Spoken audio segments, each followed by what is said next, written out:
মার্কিন president Donald ট্রাম্পের চাপের কাছে নতি স্বীকার করে অবশেষে ইউক্রেনের প্রেসিডেন্ট পদ ছাড়তে রাজি হয়েছেন জেলেনস্কি। কিন্তু পদ ছাড়ার প্রস্তাবের সাথে সাথে জুড়ে দিয়েছেন কঠিন এক শর্ত। জেলেনস্কি বলেছেন, ইউক্রেন পশ্চিমা সামরিক জোট ন্যাটোর সদস্যপদ পেলে দেশটির প্রেসিডেন্ট পদ ছাড়তে আগ্রহী তিনি। এছাড়া যুক্তরাষ্ট্রের প্রেসিডেন্ট ডোনাল্ড ট্রাম্প স্বৈরাচার বলে অভিহিত করার পরও তার সঙ্গে সাক্ষাতের আশা প্রকাশ করেছেন ইউক্রেনের প্রেসিডেন্ট ভলোদিমির জেলেনস্কি। 23 ফেব্রুয়ারি রবিবার কিয়েভে এক সংবাদ সম্মেলনে এসব কথা বলেছেন জেলেনস্কি। সংবাদ সম্মেলনে জেলেনস্কি বলেন, আপনারা যদি আমাকে এই চেয়ার থেকে সরে যেতে বলেন তা করতে আমি প্রস্তুত রয়েছি। ন্যাটো ইউক্রেনের সদস্যপদের বিনিময়ে আমি তা করতে প্রস্তুত। তিনি বলেছেন, মার্কিন প্রেসিডেন্ট ডোনাল্ড ট্রাম্পকে কিয়েভ ও মস্কোর মধ্যকার মধ্যস্থতাকারীর চেয়ে ইউক্রেনের অংশীদার হিসেবে বেশি দেখতে চান তিনি। জেলেনস্কি বলেন, আমি আসলেও যুক্তরাষ্ট্রকে মধ্যস্থতাকারীর চেয়ে বেশি হিসেবে দেখতে চাই। যুক্তরাষ্ট্রের মধ্যস্থতাকারীর ভূমিকাই কেবল যথেষ্ট নয়।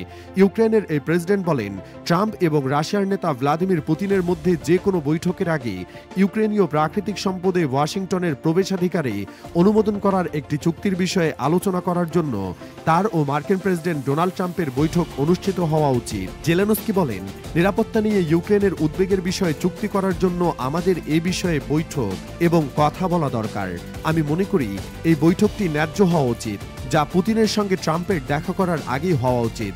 তিনি বলেন, মার্কিন প্রেসিডেন্ট ডোনাল্ড ট্রাম্পের অবৈধ স্বৈরশাসক হিসেবে ইউক্রেনীয় নেতার বিষয়ে করা মন্তব্য নিয়ে কেবল একজন প্রকৃত শাসকই অসন্তুষ্ট হবেন। ট্রাম্প প্রশংসা হিসেবে যেসব শব্দ ব্যবহার করেছেন আমি সেগুলোর বিষয়ে কিছু বলবো না। একজন স্বৈরশাসকই কেবল স্বৈরশাসক শব্দের ব্যবহারে বিরক্ত বোধ করবেন। আমি নই, আমি নির্বাচিত বৈধ প্রেসিডেন্ট। নিরাপত্তা সহায়তার বিনিময়ে ইউক্রেনীয় প্রাকৃতিক সম্পদে মার্কিন প্রবেশাধিকারের বিষয়ে কিয়েভ ও ওয়াশিংটন চুক্তির কাছাকাছি রয়েছে বলেও মন্তব্য করেছেন জেলেনস্কি। চুক্তির বিষয়ে তিনি বলেন, আমাদের অগ্রগতি হচ্ছে। ইউক্রেনীয় ও মার্কিন কর্মকর্তারা রোববার সকালের দিকে এই চুক্তির বিষয়ে যোগাযোগ করেছেন। জেলেনস্কি আরও জানিয়েছেন, তিনি এখন ইউক্রেনের নিরাপত্তার দিকে মনোনিবেশ করছেন। 20 বছর পরের দিকে নয়, 1 দশক ধরে প্রেসিডেন্ট থাকাটা তার স্বপ্ন নয়, শখও নয়।